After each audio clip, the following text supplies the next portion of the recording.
Thank you for joining us this morning. We are going to harvest a little bit of honey from this hive.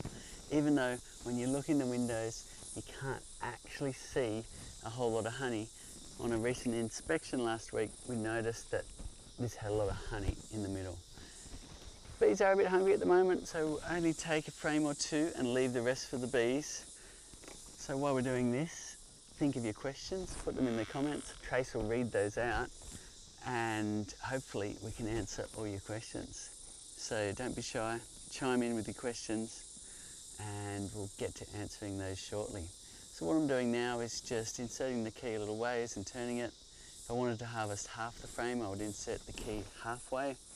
So that just gives you that versatility to harvest a little bit or a lot, depending on how much honey is available, how much the bees are bringing in, how much you need, and so on. So you can see the honey pouring out already, which is great. It's a hot day here, so it might come out quite quickly. And let's just see what the flavour is like. Yeah, that's a flower I don't recognise. Some of the flowers around here I really do recognise, which is connecting the taste and smell of the honey with the smell of the flower, and others I can't. There's as many different colours and flavours of honey as there are nectar producing flowers, so you can't always know what it is, but it's a fun game trying to work it out. It's a very fruity, beautiful flavour though, so look forward to bringing that back to the kitchen. Questions in the comments below. Today we're harvesting a bit of honey as we answer your questions. Live Q&A today, so don't be shy, chime in. It's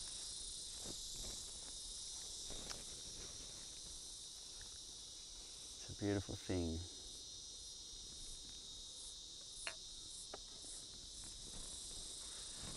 Golden honey coming from the hive.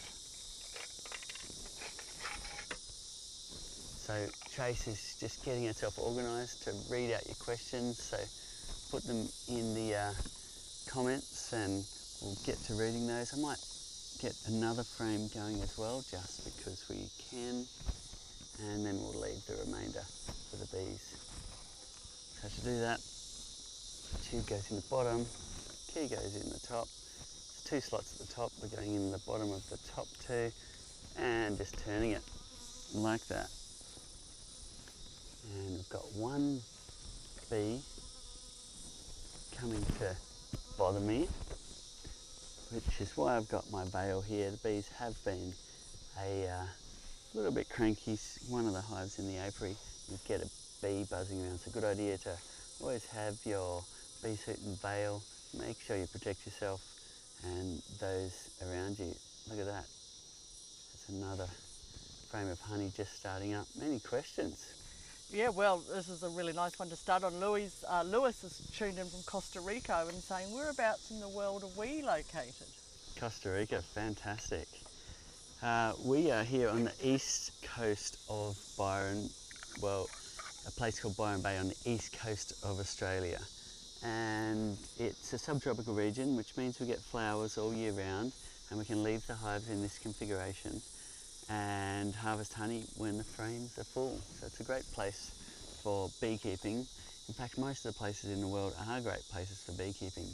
You find some have more extreme seasons with all the season compressed into a much shorter several months, and others have it a long patchy season like we have here. All right. Well, I didn't get 10 points for that jar swap. That was a little messy. Okay. Seeds up, and another question, I guess, being in Australia, we've got our happy hounds and island saying, do we ever get snakes around the hive? I certainly do. We have one of the most deadly snakes in the world here called the brown snake, or eastern brown snake. And I've even seen them rearing right up, having a good sniff at the hive. So one of the reasons it's nice to keep your stand, a hive stand, is a conventional hive typically sits very close to the ground. And what that means, well, we've got two jars filling up together here. see if I can get the next one in time. Beautiful. And what that means, if you have your hive right on the ground, it's a perfect snake home where you can't really mow underneath or anything. It's just this high off the ground, and the beehive is warm. So it's a nice thing to do is put your hive on a stand so you don't have a snake home directly under the beehive. What flavours are you getting in that honey today, Steve? Oh, we're getting a beautiful fruity flavour. It's yummy honey. Okay, I am probably going to run out of jars, so just might need 2 more. Thanks, Soph. Okay, I might just stand up and do this properly. The little jar swap, there we go. Excellent. The honey is pouring out so fast this morning. Keep the questions coming in. It's a beautiful day here. We've got no wind. We've got the bees buzzing in the daisies. It's a beautiful summer's day here on the east coast of Australia. Great. So how many kilos per year of honey can you get out of a hive? So you can harvest, depends is the answer. So if you've got a really bumper colony and a lot of nectar producing flowers around, then what you have is the ability to harvest all your frames, and then sometimes we had a customer last week chiming in saying they're all full again after 2 weeks, and it's really exciting when that happens. You harvest them all and they fill up again, you harvest them all, they fill up again. So that can certainly happen, but equally you get times of the year, no matter where you are in the world, where there's not a whole lot coming in, and you can even get seasons that whether there's fire or whether there's drought, where you don't actually get a honey harvest at all. The honey's pouring out. Look at this. Beautiful.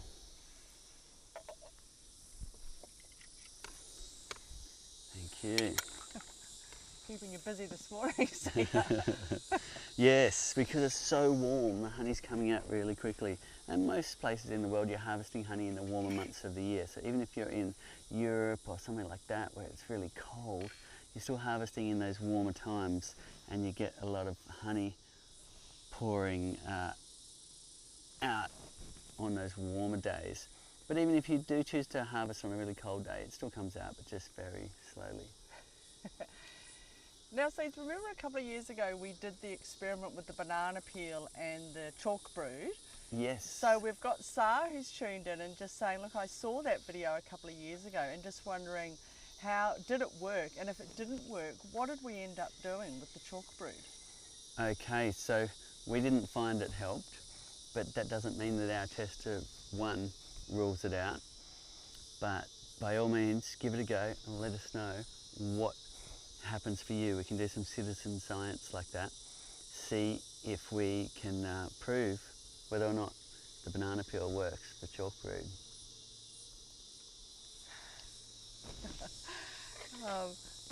Okay, so now we've got someone in Harold, actually in Texas, received the Flowhive 2, so made from the Araucaria, the Australian hoop pine.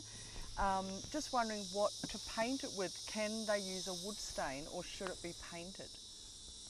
Okay, we really do recommend the Araucaria is painted with a good outdoor house paint. It's not like the cedar where, like this box, you can leave it with no finish at all, and it has antimicrobial, anti-mildew properties in the wood.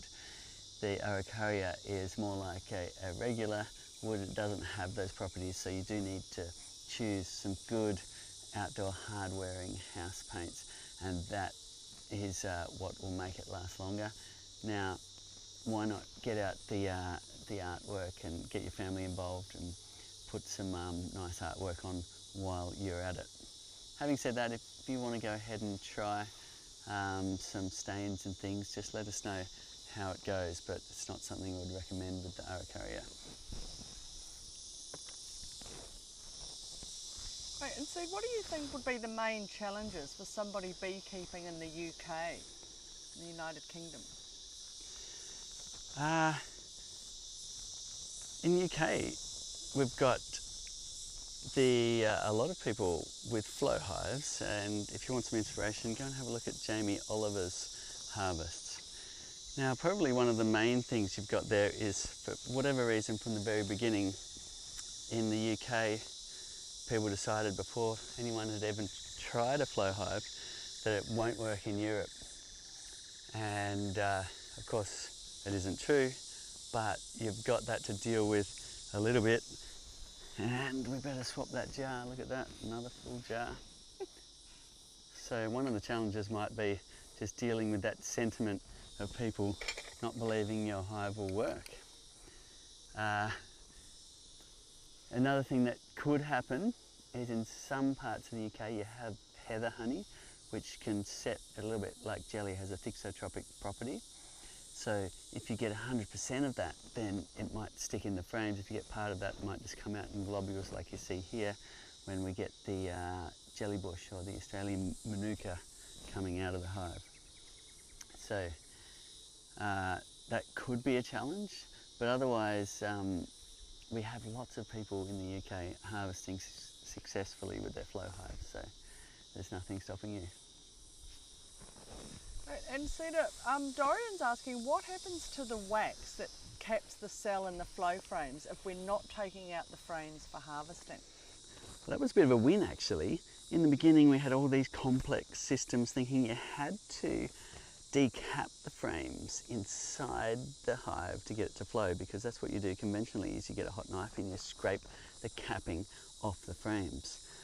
But luckily for us, we didn't have to have all of those complex moving parts to uncap the frames. The bees are smart enough to know that beneath their feet the honey's drained out, and what they'll do is they'll actually chew away at it and reuse that wax to rebuild the cell again. So the bees just take care of it. If they don't need the real estate to store honey, they'll often leave the capping on for some time. If they are in a hurry, there's a nectar flow coming in, they'll tear it off really quickly and rebuild the comb. And you can watch that happening in the side windows. We're not harvesting a frame on the edge of the hive today, but when we do, we can show you the bees will get to work pretty soon, even when you're still harvesting, actually starting to tear those caps off and remodel the cells. And this is one we get a bit, Seeds, when you're doing the honey harvest. People are sort of always wondering, how come the bees aren't always going into the honey while we're putting it into the jar? Well, they will sometimes, especially if there's not much honey around like there isn't. So I am expecting some to come today, but generally they don't. If there's been some robbing activity, let's say someone's left honey out for the bees, which you shouldn't do, then you might find that the bees get a taste for honey instead of flower nectar, and what they'll do is start stealing honey from other colonies, including from you harvesting behind the hive. It's not uncommon to get 1 or 2 bees and you can just fish them out, but you can harvest into a nice big jar that takes a whole frame and cover it up, of course, which you see us doing often as well, more as an example than something we need to do here. But if you are going to turn the tap, walk away and let your jar or your buckets fill, do cover it up. You don't want to get in the situation where you come back and there's hundreds of bees in your honey to fish out. Okay. Great. So what do you think about first-time beekeepers using a Flowhive, and any sort of tips and tricks for your first-time beekeepers? You know, when we started out, it became clear that about half of our audience was brand new to beekeeping. And it's actually really attractive to new beekeepers because you don't need a room in your house or a shed dedicated to harvesting honey in the conventional way. You don't need to buy the centrifuges, the hot knife, the decapping bench, the buckets, the sieves, and all of the paraphernalia that goes along with conventional honey harvesting. This is it. This is your footprint. The honey extraction happens right here in the hive. So instead of having all of that equipment, it's all built into the hive for you. So that makes it attractive. There's not the learning curve of using all of that equipment, and also the heavy lifting and the hot, messy, sticky, hard work of harvesting honey in the conventional way. So absolutely, our Flowhive is designed to make it easier to harvest honey, and for that reason you get a lot of new beekeepers choosing to go in the direction of Flowhives for the easy, gentle harvesting. Fantastic. See, the question, I think the question is about, is honey watered or wasted when the tube is placed or removed when harvested? I guess. So you get a tiny bit of honey left in here, but that's another thing about the Flowhive is the amount of honey you actually waste conventionally that's stuck to the walls of the extractor when you wash it out, that's all over your capping bench, which is on your hands and your hot knife and all of your equipment. There is honey waste, whereas here you've only got this little bit in this tube to deal with, which you can either balance it on the edge of the glass, which I can show you at the end, and get every last drop in, or you can just enjoy eating the honey in the tube, which is often what I do, because you get to taste the difference between the frames by tasting the remainder of what's in the tube. And see, David's just tuned in, so he was running a bit late, but just wondering if you could talk about, because he's just found out he's got chalk brood in his hive, if you wouldn't mind talking about that again. Chalk brood, okay, so we were talking about banana skins and whether they work. We found they didn't, but try the banana skins if you want to see whether they work or not for you. Now, chalk brood is it's spore producing, so it will build up in colonies, and we get it here from time to time. And one of the first things you should do is move your hive into a sunny location if it isn't already, and that'll just help the bees with the climate inside the hive of being able to kick out that pathogen. And the next thing, if that doesn't help, is take away some of the affected comb. So cut it out if you're using naturally drawn comb, dispose of that, and you can keep the wooden frame, or you can switch it out if you're using foundation with some already prepared frames. So you'll be taking some of the affected comb away and giving them a bit less of a pathogen load in there. And if that doesn't help, change the queen, because it's the genetics of the hive will determine how good they are at cleaning shop and kicking out the chalk brood, and that usually fixes it. Great. See, look, we've got someone who was harvesting honey and they had a bit of leaking from the flow frames, maybe about a half a cup. Their worry was that, does that mean that a whole lot has ended up in the brood, and is that an issue for the brood if it's leaking through to the tray? So it's not uncommon for a bit of honey to spill on the outside surface of the flow frames when you're harvesting.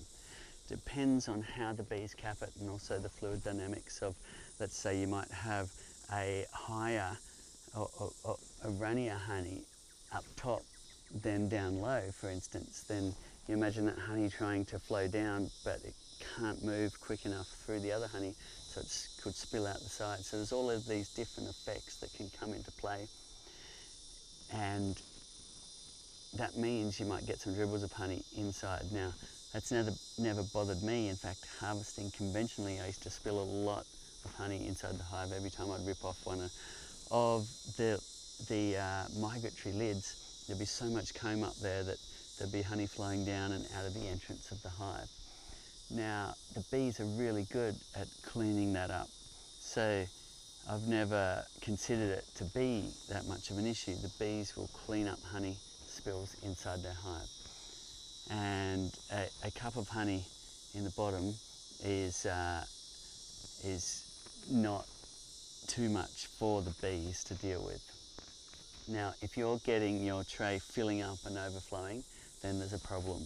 Get in touch with us and let us know what's going on with your setup, and we'll take you through troubleshooting to try and find out what's going on and why there's that much honey spilling. But a cup full in the tray isn't of concern, I don't think. Great. Now, do the flow frames require any maintenance? So when the frames are left in the hive, then the bees look after them and they can stay in there for years and years and give you years of great service to be able to harvest honey easily from your hive. However, if you take them out and leave them in the shed for a while, then they could build up, wax moth on them and things like that. That'll need cleaning before putting them back in. Having said that, we're finding after 5 to 9 years, beekeepers appreciate cleaning some of the old wax off. You can see these frames have been used for years and years, and we're losing that lovely clear view we once had here. So one thing we could do with these frames is harvest the honey, take them out, and then clean them with a pressure washer, and that would blast a lot of the old wax, because the bees coat all of the parts in wax, and it will blast a lot of that off. You can let them dry, you can put them back in again. So that's maintenance that you might like to do on year 5 to 9, say. And beyond 10 years, we're not quite there yet. So we're hoping flow frames will last a lifetime, but we are now almost 10 years in. So it's great to hear those people writing in and saying, my frames are going strong 10 years in. In terms of maintenance, while they're in the hive, sometimes you can get some honey build up here, which may be the question we had earlier. They're asking about the tube. We call this the trough area here. Now, after harvesting, you will find you'll get a bit of honey building up in there. But what we did is we created what we called the leak back point, which is, and I'll just take this out, a little gap between the yellow part and the clear part here, and that's so any remaining honey in that trough area flows right back into the hive. But what we've done is made a little tag that fits in there and cleans that out for you each time you harvest, because bees will be bees and they'll block up that area. However, sometimes you will get honey dribbling through as the bees are building their comb, and if the bees have blocked up that area, then you could get honey building up in this trough area. But it's an easy fix. You can simply, sometimes even just turning that cap will break that little seal they've put in there, or you can put the tube in, which is designed to unblock that, or use the flow key down here like this, and that will unblock the leak back point, allow any remaining honey to flow back into the hive for the bees to reuse. If you've left it in there for a long time and the honey's gone fermented, then take the cap out, put the tube in, and drain that honey away and discard it. Right, now Mohammed's asking, they don't live in a forest, but could they keep bees at home? Not sure where Mohammed is located. Yes, most places in the world it's popular to keep bees in urban backyards, in cities, on rooftops, on balconies in the city, and also out in the rural landscapes. So bees are this amazing thing where they are so versatile in the climate they can be in, and they are really able to survive in amazing places. And people in the city often boast that they get a longer and more varieties of honey than people in the rural landscapes. So for that reason, city beekeeping and urban beekeeping is very popular. Great. Another question from David saying, do you need to clean the flow frames if they have been stored for a few months but they haven't actually been used yet? So first time use with the flow frames? No, they'll be ready to go. The bees are good at cleaning any specks of dust or anything off the frame anyway. So all you need to do is make sure you reset them. And when I say reset, that means put the flow frames into cell-formed position. You do that by getting your key and you're putting it in the top slot of each frame up here, putting the key all the way to the back and turning it. And that just makes sure all of the parts, where a lot of frames out of line and the bees can't use those when they're too far out of line. They will use them when they're partly out of line, but it causes problems down the track because you've got wobbly shaped cells, a lot of wax build up where it shouldn't be, which can block the flow of honey later. So remember to reset your frames when you install them for the first time. And Cedar, do you think, David's also wondering, do you need to spread wax on them for using them for the first time? We don't, and most people don't, but some people like to do that. And there's a couple of different methods which you can do if you want to put some wax on them to get the bees going on them sooner.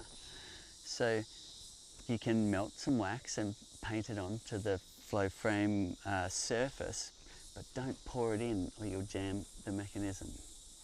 An easier way is to scrape some burr comb off the top of the frames and just mash it into the surface of the flow frames with your hive tool. It won't damage the frames. Put it on the window side and you can enjoy the bees chewing away, recycling that wax and using it to coat the cells in an area. You still won't get any honey storage till you have a lot of bees in your box and a lot of flowers producing nectar. When those two things coincide, it gets very exciting.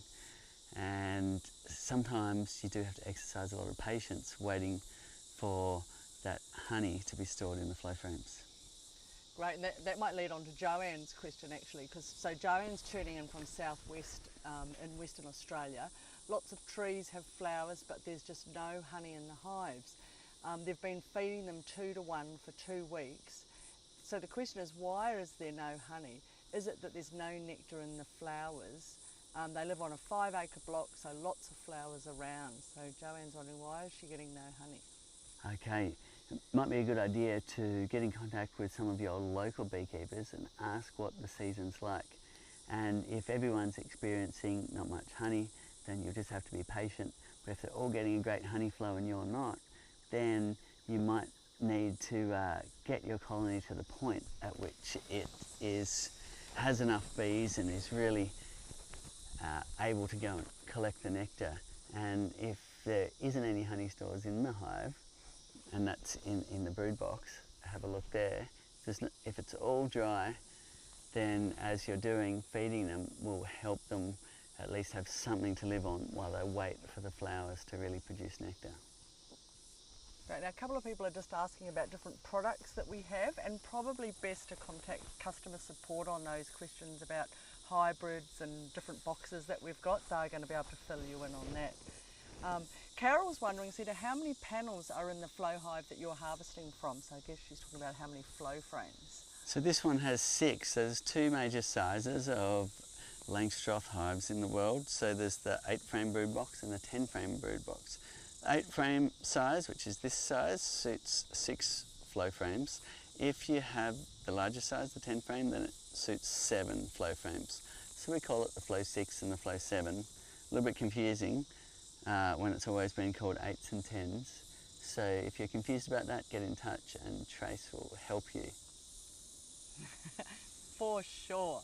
And you know, we get the questions again, Cedar, if you've got a really good colony, I mean, you did sort of talk about this a little bit before, plenty of flowers, heaps is going on, how much honey can you expect from each box?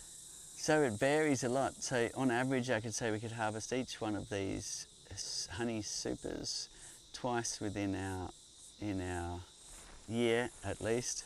So that would be, if it was this size hive, you'd have 3 kilograms per frame, so 18 kilograms of honey a couple of times a year, or it's close to 50 of these jars. So maybe 100 of these jars from your one hive, which is incredible when you think about it.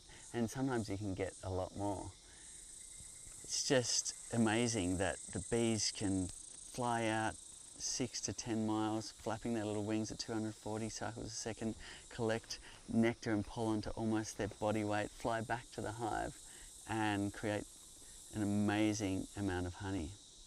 So one bee might only produce 1/3 of a teaspoon of honey in its short little life as a forager.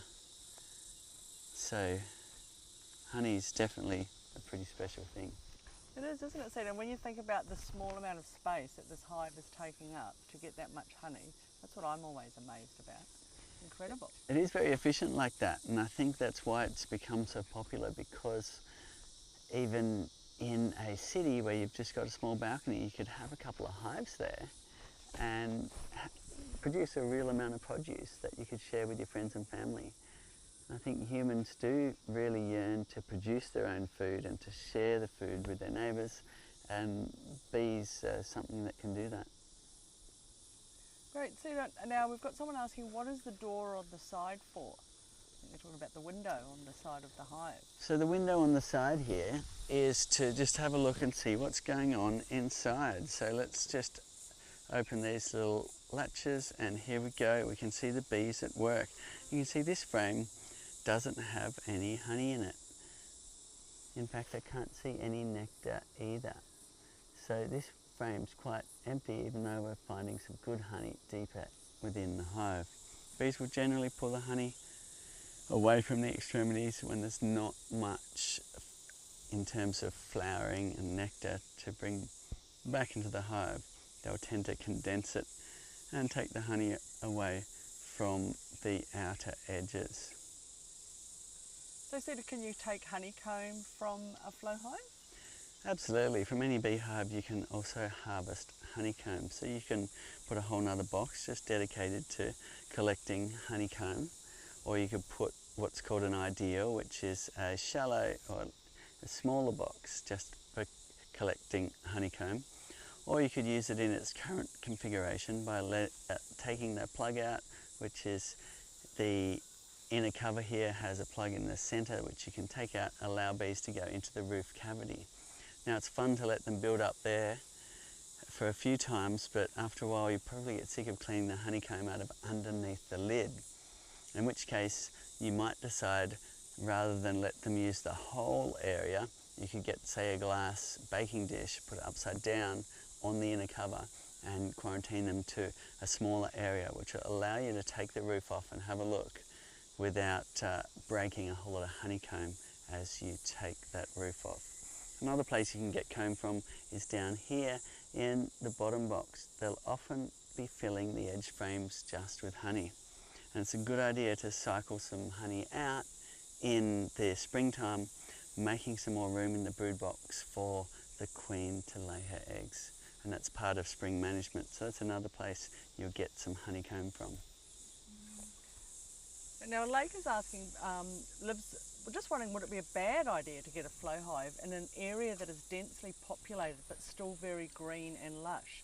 Aleka lives in a gated community, and I guess is wondering then how would they promote the bees to live in the flow frames as well? Like, how would you get the bees to go into the flow frames? Okay, so it is very popular to keep hives in densely populated areas and urban areas, and the flow hive is a popular choice for that because you don't need that room in your house or shed for all of the equipment that went along with conventional harvesting. Now the harvesting is built right into your hive, which also means you don't have to take the hive apart as much. To do your honey harvesting, you can leave it all together like this, which possibly means less bees going everywhere. However, you do need to get into the brood box from time to time to do your routine brood inspections and look after your bees. But you don't need to for the honey harvesting. So that makes it a bit more suitable to have in densely populated areas. And there was another part to the question. Well, it was all about what did I need to do to start them going, and we've sort of spoken about this a little bit today. So to get your bees started in your hive, there's a whole lot of different ways. So first of all, you assemble your base and then your brood box. And then the easiest way is to purchase some bees off a breeder where they can sell you what's called a nucleus, which is a going little hive which is about half the size of one of these boxes. And you situate it in your yard where you want to keep your bees. Get out your bee suit and your smoker and transfer that small colony into your brood box, look after them, and they'll grow from there. You can also get started by taking what's called a split, which is where you go to a friend in springtime, you'll actually be helping them. You can take some frames out of their bottom box here, put them in yours, and if there's some eggs on some of those frames, they'll raise their own queen from that and away they go. You can also choose to purchase in queens if you want some known genetics. Or you can purchase what's called a package, which is a artificial swarm, if you like, where a beekeeper has shaken a whole lot of bees off some frames into a package and sent them to you in the mail with a queen and a little cage. Let's see if I've got one like this. There'll be a queen in a cage and a block of candy at the end and some syrup for the bees to live on while they're in the mail. So that's another way to get going, as a package. You can also catch a swarm, which is a fun thing to do in the springtime. Or you could make what's called a bait hive, which is a less reliable way to get started with your bees, but that is basically setting up your beehive near other beehives in the springtime and hoping that a swarm will move right in. Using some lemongrass oil in there will help attract a swarm, and you might be lucky that the bees just move right in and get started. Right. Daniel was wondering, can you add a second brew box to a Flowhive? And if so, when would you know it's a good time to do that?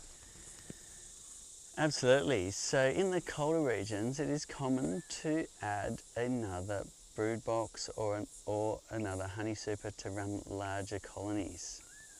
Now, I like to get started like this, where you start early in the season with your brood box and then put the Flow Super right on top. That way they'll make a start on that.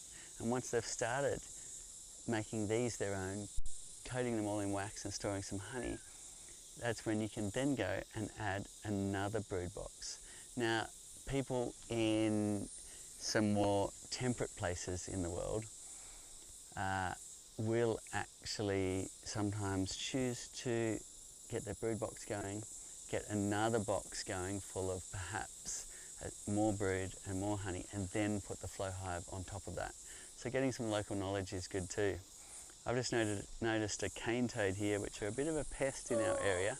They were introduced to our area to control the cane beetle, which was eating the sugar cane, and they've become a widespread pest, and they love to eat bees at night. So if you come here at night time, you see 5 under every hive hoping to eat some falling bees.